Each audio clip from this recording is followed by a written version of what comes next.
अरावली, जिस नाम को अब तक कई शहरी गुड़गांव से सटी एक पहाड़ी समझते थे, ये उस समय से है जब हिमालय का वजूद भी नहीं था। असल में ये पर्वत श्रृंखला भारत ही नहीं, दुनिया की एक सबसे पुरानी माउंटेन रेंज है।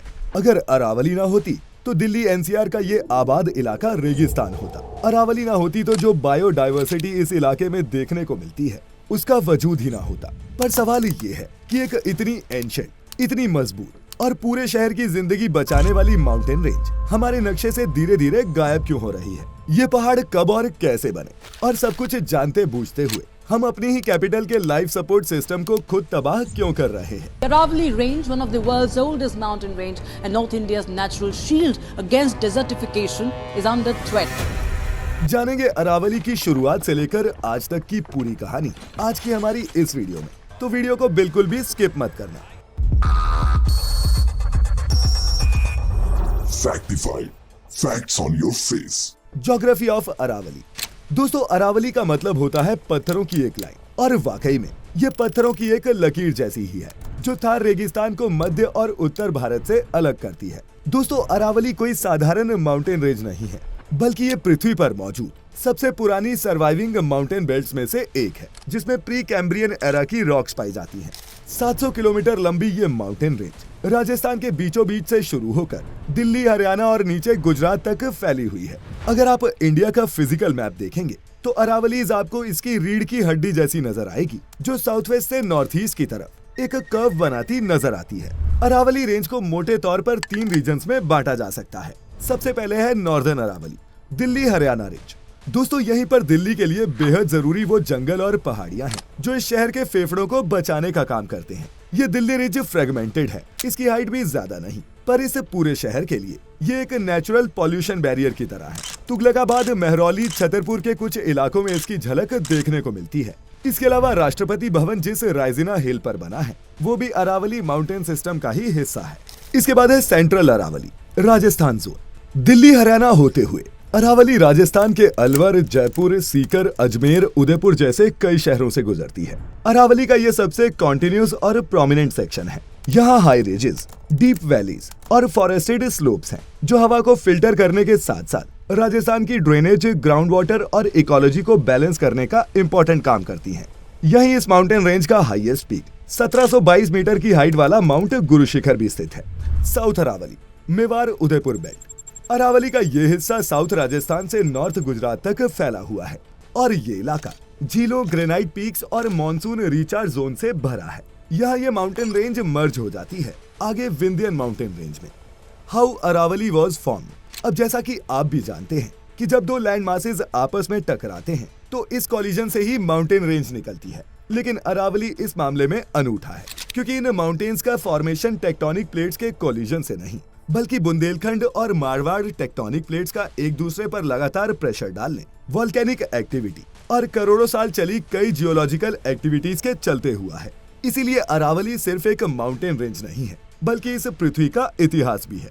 ये माउंटेन्स कितने पुराने हैं, इसका कॉन्टेक्स्ट समझने के लिए आपको बता दूं कि यूरोप की एल्प्स माउंटेन रेंज 5 से 6 करोड़ साल पहले ही बनी थी, जबकि एशिया से बाहर सबसे हाईएस्ट माउंटेन रेंज एंडीज का अस्तित्व भी 20 करोड़ साल से ज्यादा पुराना नहीं। हिमालय, जिस पर हमें गर्व है, वो भी 4 से 5 करोड़ साल पहले ही समंदर की गहराइयों को चीरता हुआ आसमान में पहुंचा है। लेकिन अरावली इन सबसे पुरानी है, जिसकी फॉर्मेशन 250 करोड़ साल पहले शुरू हो गई थी। प्री कैम्ब्रियन एरा की ये माउंटेन रेंज आज भले ही नीची, घिसी हुई और टूटी बिखरी सी दिखती हो, लेकिन शुरुआत में अरावली बहुत ही ऊंची, मजबूत और पावरफुल फोल्ड माउंटेन्स की एक कंटिन्यूअस रेंज थी, जो अपने दौर में हिमालय जैसी ऊंचाई रखती थी। लेकिन करोड़ों सालों के इरोजन, वेदरिंग और रिसेंट सेंचुरीज में ह्यूमन एक्टिविटीज के चलते आज ये पहाड़ फ्रेगमेंटेड, छोटे छोटे टीलों के रूप में नजर आते हैं।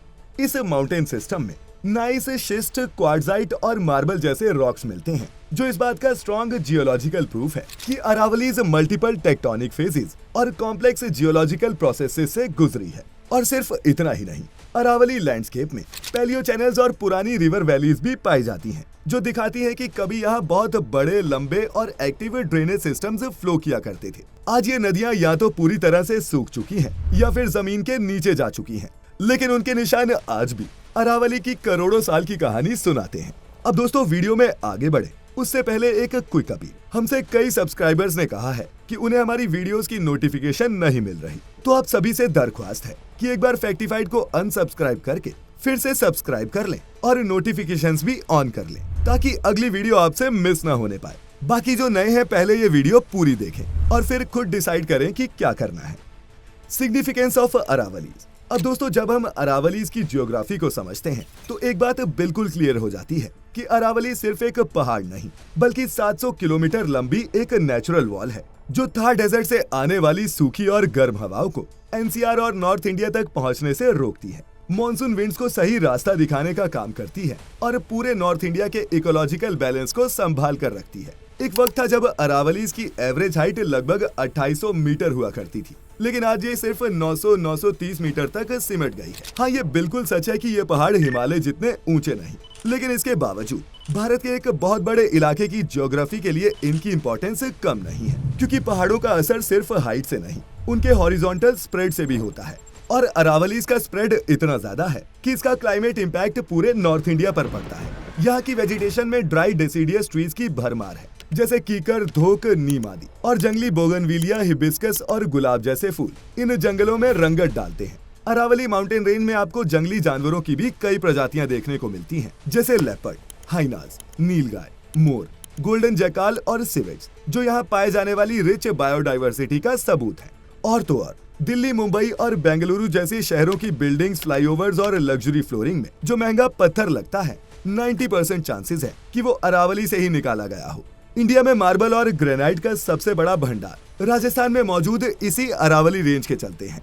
The mountain lost, voices United. और दोस्तों, अरावली माउंटेन रेंज सिर्फ जियोलॉजिकली ही डेड नहीं हो रही, बल्कि उसे पॉलिटिकली और जियोग्राफिकली भी धीरे धीरे मारा जा रहा है। और इस बात का सबसे बड़ा सबूत है एनसीआर ड्राफ्ट मास्टर प्लान 2041, एक ऐसा मास्टर प्लान जो अगले 20 सालों में दिल्ली एनसीआर के 55,000 स्क्वायर किलोमीटर इलाके का फ्यूचर डिसाइड करेगा। अब आपको जानकर हैरानी होगी कि इस पूरे ड्राफ्ट में अरावली, जो एक इको सेंसिटिव जोन है और जिसके लिए स्पेशल प्रोविजंस होने चाहिए थे, उसे एनसीआर के इस ड्राफ्ट में जगह ही नहीं मिली। मानो वहाँ कोई पहाड़ ही ना हो, कोई इकोसिस्टम एग्जिस्ट ही ना करता हो। अरावली को तो डिफाइन तक नहीं किया गया, क्या सेंटर क्या स्टेट। अरावली पर हो रही इलीगल माइनिंग, खुदाई या फिर एनक्रोचमेंट को लेकर किसी भी सरकार को कोई चिंता नहीं, उल्टे वो तो उसे बेचना चाहते हैं।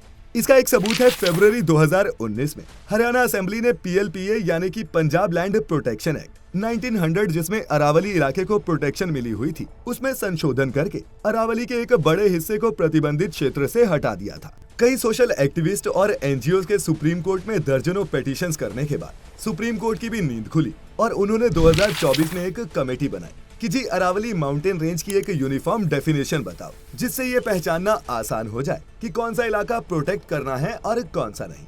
और दोस्तों, दिल्ली से गुजरात तक फैली इस एंशिएंट रेंज को डिफाइन करने में ही सरकार को 1 साल का वक्त और 3 अलग अलग कमेटीज लगी, जिनके पास सैटेलाइट इमेजरी से लेकर एफएसआई, जीएसआई और एनवायरमेंट मिनिस्ट्री जैसे मल्टीपल इंस्टीट्यूशंस की एक्सपर्टीज थी। अक्टूबर 2025 में उन्होंने अपनी फाइंडिंग्स सुप्रीम कोर्ट को सबमिट की, जिसके बाद इस कमेटी की ही सिफारिश पर कोर्ट ने भी रूलिंग दे दी कि जो भी पहाड़ 100 मीटर से कम ऊंचे हैं, उन्हें अरावली माना ही नहीं जाएगा। अब प्रॉब्लम ये थी कि फॉरेस्ट सर्वे ऑफ इंडिया के डेटा के मुताबिक अरावली के सिर्फ 8 से 9% पहाड़ ही 100 मीटर से ज्यादा ऊंचे हैं। मतलब कि इस नई टेक्निकल डेफिनेशन के चलते 90% से ज्यादा अरावली का हिस्सा एक ही झटके में लीगल प्रोटेक्शन से बाहर हो गया।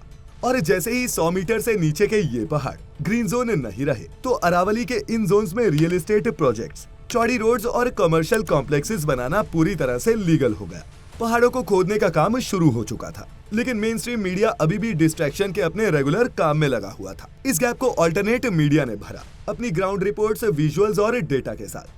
संयोग से ये साल का वही वक्त था जब दिल्ली एनसीआर भयंकर प्रदूषण की मार झेल रहा होता है। डस्ट, हीट और स्मॉग के बीच लोगों ने जब अरावली की बियाबान होती ग्राउंड रियलिटी देखी, तो ये इशू एनवायरमेंट रिपोर्ट से निकलकर ड्राइंग रूम कॉन्वर्सेशंस का हिस्सा बन गया और पब्लिक एंगर सोशल मीडिया पर निकलने लगा। फरीदाबाद, गुड़गांव, दिल्ली और राजस्थान के कई इलाकों में लोकल कम्युनिटीज ने प्रोटेस्ट करना शुरू किया। रिपोर्ट्स, पीआईएल्स और ओपन लेटर्स के थ्रू इस इशू को एक बार फिर कोर्ट और मेन स्ट्रीम मीडिया तक पहुंचाया गया। इस जन आंदोलन का ही रिजल्ट रहा कि सरकार ने अभी नए माइनिंग लाइसेंसेस न देने की बात कही है और सुप्रीम कोर्ट ने भी इसका बेटर सॉल्यूशन निकालने के संकेत दिए हैं। पर सच तो ये है दोस्तों कि इससे जमीनी हकीकत बदलेगी लगता नहीं। देश के हर राज्य के गांव देहातों में दिन दहाड़े रात के अंधेरे में इलीगल माइनिंग का धंधा धड़ल्ले से चलता है और माइनिंग अफसरों से लेकर लोकल नेता सब इसमें शामिल होते हैं। ये बात किसी से भी छिपी नहीं है, इसीलिए ये सब नहीं रुकेगा और तब तक नहीं रुकेगा जब तक आप और हम डरना बंद नहीं करते। लेकिन एक दो के बोलने से भी कुछ नहीं होगा, पूरे गांव को साथ देना होगा, क्योंकि संगठन में ही शक्ति है। और दोस्तों याद रखें कि ये बर्बादी सिर्फ पर्यावरण की नहीं हो रही, बल्कि हमारी आने वाली पीढ़ियों के भविष्य की भी हो रही है। इसीलिए सवाल ये नहीं है कि अरावली बचेगी या नहीं, सवाल तो ये है कि क्या हम अपने भविष्य के लिए आवाज उठाएंगे या फिर चुपचाप खड़े होकर इस तबाही के गवाह बनेंगे। एक और इम्पोर्टेंट बात, अरावली को बचाने की बात करना एंटी डेवलपमेंट हरगिज नहीं है, बल्कि सस्टेनेबल फ्यूचर की तरफ उठाया गया एक जरूरी और जिम्मेदार कदम है। अगर अरावली के ये पहाड़ भी वोट देते तो शायद इनकी विपदा पर भी कोई बहस होती, लेकिन ना तो ये पहाड़ बोल सकते हैं और ना ही इनकी कंटीली झाड़ियों के बीच अपनी बकरियां चराने वाले चरवाहे प्रोटेस्ट कर सकते हैं। इन्हें तो सोशल मीडिया पर कैंपेन चलाना भी नहीं आता। इसीलिए अरावली का ये सवाल हम जैसे पढ़े लिखे शहरी नागरिकों की जिम्मेदारी बन जाती है। और दोस्तों इस कहानी का सबसे खौफनाक पहलू तो ये है कि जब इसका नुकसान दिखेगा तब तक बहुत देर हो चुकी होगी। तो उम्मीद करता हूँ कि अरावली की पूरी कहानी समझने में इस वीडियो ने आपकी मदद की होगी। अगर की हो तो ऐसी ही और भी इंसाइटफुल वीडियोस के लिए फैक्टिफाइड को सब्सक्राइब कर लें। फिलहाल के लिए this is me Aman signing off, और यहाँ तक बने रहने के लिए आप सभी का बहुत बहुत शुक्रिया।